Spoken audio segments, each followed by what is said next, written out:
why you shouldn't celebrate Christmas. All right, I'm going to give you the reasons right now, okay? Number one, if you're worshiping Santa Claus, you should not celebrate Christmas. If you're worshiping your tree, you should not celebrate Christmas. If you're worshiping the cookies, you should not celebrate Christmas. Here's the point in this video.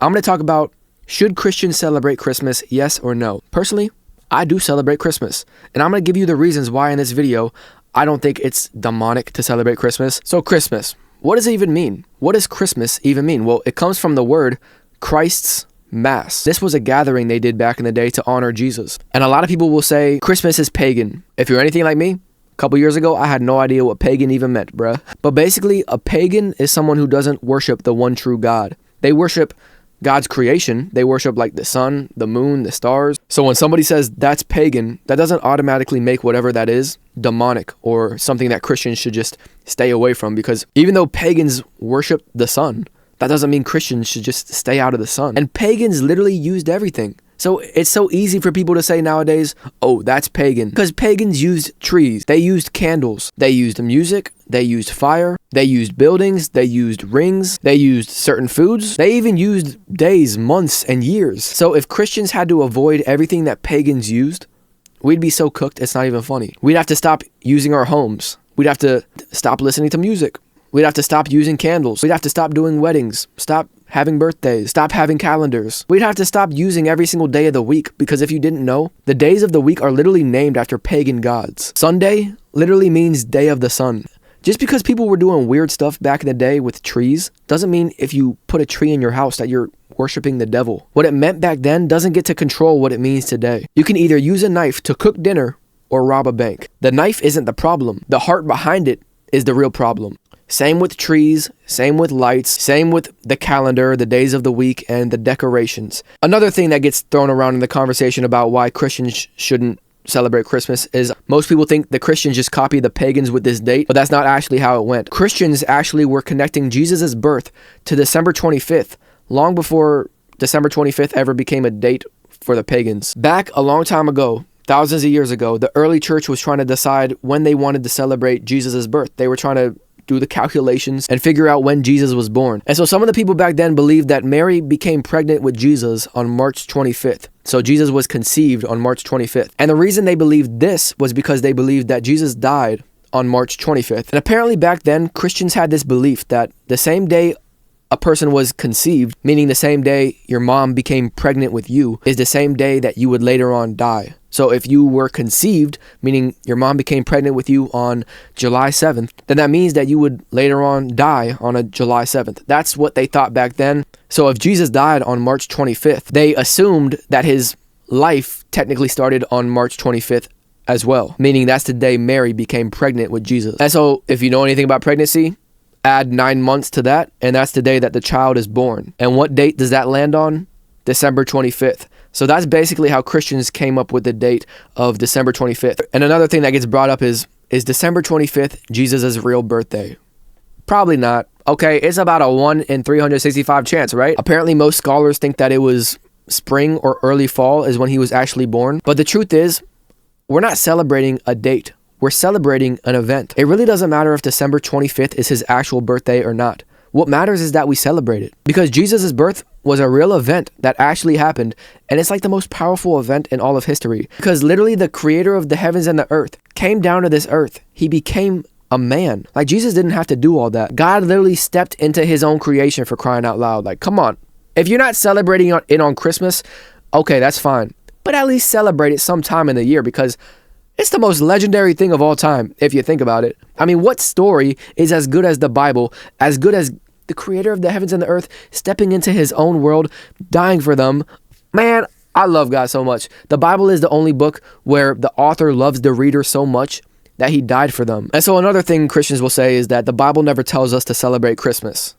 You're right. But the Bible also doesn't tell us to celebrate Thanksgiving, Mother's Day, birthdays, anniversaries, weddings. The Bible never tells us to record videos for YouTube. It never tells us to use microphones. It never tells us to use phones or use church buildings. And yet we still honor God with all of those things. I use my phone to honor God. I'm using this microphone to honor God. The Bible says whatever you do, do it for the glory of God. And Paul actually talked about in Romans 14, he explained that like some people treat one day as a special day and other people treat all days the same. And Paul basically said that like both can honor God. It's just depending on their heart. What are their intentions? What's their heart posture behind it? And Paul said in the Bible that each person should be fully convinced in their own mind about the days they choose to honor. And whatever they do, do it for the Lord. So in other words, if you choose to celebrate Christmas for Jesus, that's okay. If you choose to not celebrate Christmas for Jesus, that's okay too. Both of those honor God. And here's another topic. Some people will say, well, the world celebrates Christmas. And it's true that some people celebrate Christmas without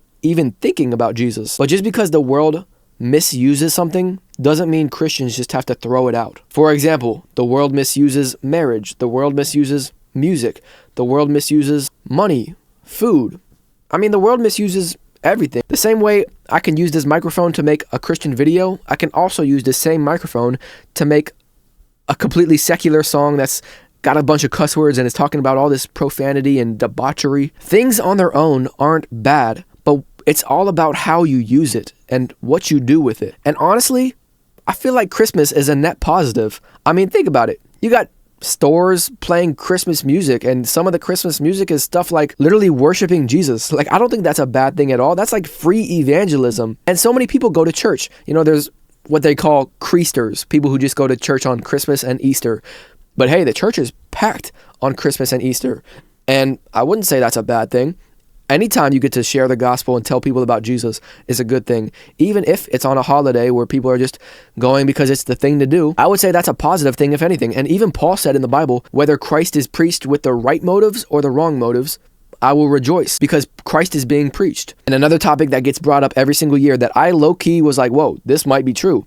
People say that Christmas trees are demonic, and you might be like, what is this dude talking about? Well, because the book of Jeremiah in chapter 10, it actually talks about how people were cutting down a tree, they were carving it into a statue, covering it in gold, and then they were bowing down to it like a god. And that's why God called it a sin in the Bible. That's why God was against cutting down these trees back in the day, and because they were bowing down to the tree. Now, if you're bowing down to your Christmas tree, we got a whole nother issue on our hands, okay? I don't know about you, but I'm not bowing down to my tree. And so the next topic I want to talk about, Santa. The big old chubby dude that gives you gifts once a year. I don't know much about Santa. I know that Santa was basically created out of a mix of old stories, marketing. America took Santa and pretty much created its own thing of Santa being this dude from the North Pole who gives gifts once a year. But I do know there was a real Christian man named Saint Nicholas who was a very generous dude. Like, he gave to the poor. He was a great dude. And so the real problem is not Santa Claus. It's when Santa replaces Jesus, which I think is dangerous because I grew up and my parents did the whole Santa thing. Like, I grew up thinking that Santa was real. And looking back, I'm not mad at all that they did that because, I mean, I had good memories back in the day of Santa Claus. I think it can be dangerous though, because if you want your children to believe in Jesus, well, if you tell them Santa is real and then later on tell them that Santa is not real, maybe they're going to be like, what about Jesus? Like, you told me Jesus was real. Is Jesus not real? But yeah, quick side story. I kind of knew that Santa wasn't real, I think in 3rd grade. But what kind of broke my heart is that the elf on the shelf wasn't real. Do you guys know what elf on the shelf is? My mom absolutely crushed it. She had the elf on the shelf. She would hide it in different places every single day. She would write letters, and I would think that the elf on the shelf was writing me these letters, and I would write letters back. And when I learned that the elf on the shelf wasn't real, I was like, man, that breaks my heart a little bit. And I look back and I just have good memories. I mean, I would be up late at night anticipating Christmas the night before. I couldn't go to sleep. But I think what I'm trying to get at here is, I mean, Jesus is the ultimate gift. Nowadays, like literally last year was the most powerful Christmas I've ever had because I didn't get any gifts. I didn't do any crazy Christmas traditions. Last year was the year where I was really like, man, Jesus is the greatest gift of all time. Like, I'm getting emotional about it right now. Like, Jesus literally came down to this earth. He didn't have to do all that. He literally went through all that pain and suffering with the thought of me and you in his mind. He was like, man, I'm going to do this because I love them so much that I'm not willing to spend eternity without them. And I mean, even Jesus said, what greater love is it than to lay your life down for a friend? And that's literally what Jesus did for us.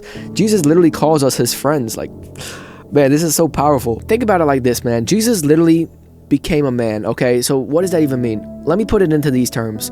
It's like creating a Lego set. Have you guys ever created Legos or built with Legos? It's like you build a Lego set piece by piece, and then somehow you turn yourself into a Lego and you join that world that you created. You become one of the Lego characters. You shrink yourself down. You enter into their tiny little world. You feel the same feelings they feel. You go the same places they go. You live the Lego life that you created in your world. That's literally what Jesus did. The creator stepped into his own creation, and he could have showed up as king. He could have showed up like, yo, I'm the one who created y'all. But he showed up as a baby in a manger. I mean, he was surrounded by poop when he was born. He was not in the best conditions. He literally grew up.